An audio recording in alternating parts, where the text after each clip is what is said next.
Hello everyone, my name is Rob and welcome to the Dad's Our Job FPL podcast. This is number 3, so I'm really pleased to be able to be doing this again. They always seem to be really well received, so thank you for listening in. This is going to be the Game Week 6 wildcard special, so I'm really excited to be delivering that for you, and let's get to it. But before we do, as always, I want to share a little bit of a family anecdote with you. Today, Thursday, the 26th of September, it's my wife's birthday. So happy birthday, Kelly. Hope you have a lovely day, and I'll see you later when you get home from work. Shout out to Danny. He's been at secondary school, as you know, and he just did his first sort of big science test. It was a definition test, which was absolutely crazy.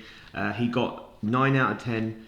And some of those words were pretty tricky, so well done, Danny. And just as an FYI, suspension isn't about bikes and it isn't about being naughty. It's about something to do with mixtures separating when left to stand, so you're welcome. Moving on, it wouldn't be a podcast without laughing at Man U, so as is tradition, let's all laugh at Man U. Let's all laugh at Man U. Ta da da da. Hey! Ta da da da. Yeah, that's right. Last night, the Theatre of Dreams were once again the Theatre of Nightmares. They were 1-0 up against FC Twente, and the game finished 1-1.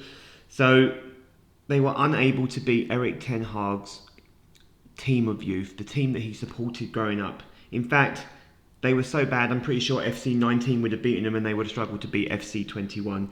So things are still looking bad at Man United, and it is still things that we all love to see. So moving on to the Game Week 6 wildcard. The session is going to look like this. I'm going to review the game week. I'm going to look at what impact that has had on my standings in the leagues. Looking at the wildcard and why I'm doing it now. And then plans and strategy going forward into the next few game weeks. So I'm very excited to be doing that, and I'm really glad you're here to listen. First off, let's just review how my team performed this week. We finished with 68 overall, and after last week's shambles where I finished with 46, I really needed a strong outing this week, and I got it from my team. So 68 all out, and my points came from Henderson with 9, Porro another disappointing 2, Konate on 8, Munoz on 6, Bruno Fernandes again disappointing with 3, Gordon again disappointing with 2, Rodgers finally coming through and demonstrating why we all wanted him in our FPL teams with 10, Haaland 9. Don't know where those bonus points came from because he was shocking against Arsenal besides his goal. Watkins with a 6, João Pedro injured, a disappointing 1. So some really good scores there, lots to be happy about, but the plan was wildcard game week 6, and I feel validated in that decision because my team needs a little bit of surgery, so we're ready for the switch up. But I'll talk about that in a minute. First off, just want to talk about what this game week has had in terms of impact on my overall position in FPL. I've had green arrows across the board, which is amazing. I rose from 2.8 million to 2.2 million, which is a massive improvement of 600,000. And I'm really confident of leapfrogging a few more places after this week's wildcard. In the league that matters, the Dad's Our Job FPL podcast league, I rose 1 position. All that amazing climbing going in the other leagues. In the Dad's Our Job podcast league, it was 1 position. However, I managed to maintain a good gap between myself and top. It's still only 50 points behind Callum, who had another 60 plus game week, but I'm now 90 points clear of Awful Adam, who just seems to be going from bad to worse. FPL is bad, West Ham are bad, everything is bad for Adam right now, and it is things that we love to see. Sorry, Adam.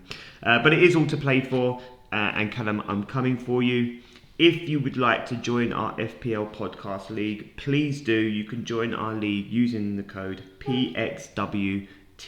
and we would love to have you all on board, so come along. So like I said at the beginning of the pod, game week 6 was always the plan to wildcard.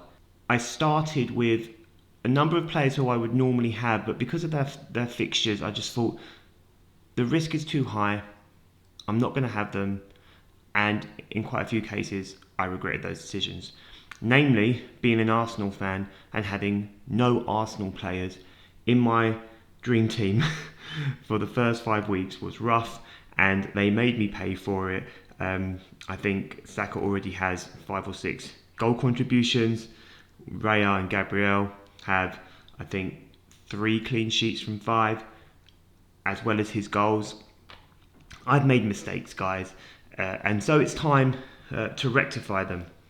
So Arsenal was a regret, and probably going double Haaland and Salah was good in the short term, but now is the right time to switch it up. And that's mainly because I need to distribute the funds. My defence has been shocking this season, and I need to tidy that up. So, the current team, or off my current team, these are the players I'm probably going to retain. I'm going to keep Virginia, who is my goalkeeper that doesn't do anything. Konate, Liverpool defender. They've got some excellent fixtures right up until the end of October, until they play Arsenal. Harwood Bellis and Winks will be my bench fodder. I'm going to keep Rodgers because they've got good fixtures alongside Watkins, and I'm going to keep Haaland. The people who are gone: Henderson, Porro and Munoz. I was picking Porro, I think, based on his attacking credentials from last season. I knew defensively I wouldn't get loads of returns, and I expected more offensively from him, and just Tottenham haven't been very good, so he's out. Henderson and Munoz, again, they were form-based pickings. They ended the season really well last year, and they kept a clean sheet against United, but aside from that, they haven't really done a lot, so it's time for them to go. Barco is not even here, so he's just been sitting as my third unused sub, so it's time for him to go. Bruno and Gordon have collectively been poor. It was time for them to go, and like I said with Salah, it frees me up to distribute my cash evenly, and Pedro is injured, and I actually probably would have kept Pedro because I think he's dangerous, but now he's injured. I've had to change my tactics slightly, but I'll explain that going forward. So, in terms of my current team, this is my current draft. I do have Raya in goal. He is flagged though, so I'm going to be keeping an eye on that, because ultimately I want Raya to be my set and forget goalkeeper for the rest of the season. I think his price is going to continue to increase. Because he's flagged, people might take him out. We'll see. And that might lower his price a little bit, I don't know. But if any good news comes out about Raya, then I will be picking him, and I will be picking him for the season. If not, I might have to think of a stopgap goalkeeper for a couple of weeks until he is back in the team. And then in terms of my defence, I've got big Gabs. The clean sheets, I think, will continue to come for Arsenal, but he's also, at the moment anyway, our biggest goal threat. So he's in the team. Konate, like I said, Liverpool have some fantastic fixtures going forward, right up until the end of October. And then my third starting defender will be either Akanji or Gvardiol. Gvardiol has the better attacking threat, but it's an extra 0.5, 0.6 that I'd prefer to save if I needed to, bump up my bench a little bit. So I'm in an iron about Akanji and Gvardiol. Then I've gone for Semenyo. I think in the short term, especially in the next 2 game weeks,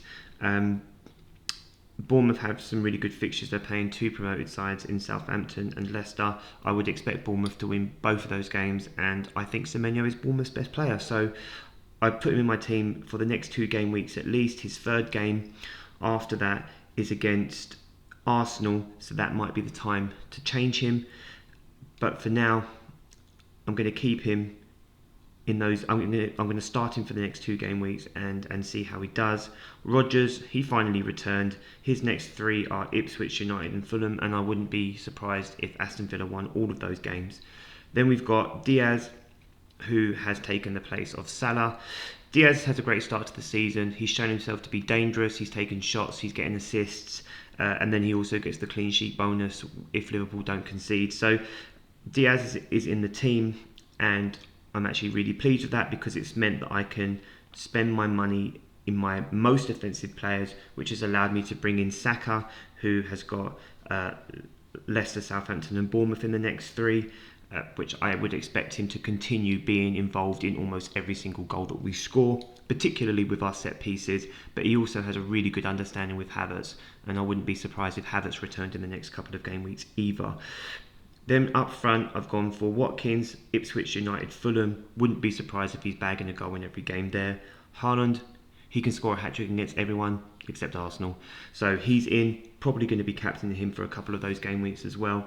And then my other option, which I suppose is the biggest punt out of all of the players I've put in the team, is Solanke. I don't really like owning a Spurs player. However, they are a very attacking side and will not change his style. So United, Brighton and West Ham, I think that Spurs can get at them, and I wouldn't be surprised if Solanke was in the goals. If he's not in the goals, that money will then be used to bring in Pedro, and that will give me some money to use in my defence, which, although better than it was last week, is still a little bit light because my first defensive sub now is Keane. So, and that's Keane from Everton. I do think Everton are going to improve, but yeah, you kind of know what you're getting with Everton, and at the moment it's conceding goals. So, but for now, Keane is the first choice sub. I don't expect him to play because why would you change any of Gab, Konate and Akanji / Gvardiol? So that is the team, and overall that means I can set and forget for a couple of weeks really and see how things go. Like I said before, I could maybe lose Semenyo before Arsenal, but having Watkins and particularly Solanke means, having rolled a couple of transfers, I can make necessary changes across my team with the money that would come in from those transfers and improve my overall squad depth, particularly that first subs place and potentially Semenyo. But like I said, we'll see how it goes because Semenyo could turn into a points machine and everyone's buying him, so we'll see. No questions this week, but I wanted to give you some advice. Wildcarding is quite exciting because it means you get to jump on all the players that have been performing well and that you really want. But at the same time, I just wanted to throw caution to the wind and give you some tips that might help you put together a team that can really compete for the top, 100,000, 500,000, million, whatever your target is this year. So number 1, look at the next 3 to 4 fixtures ahead. Would you select a certain player for your starting 11 every week?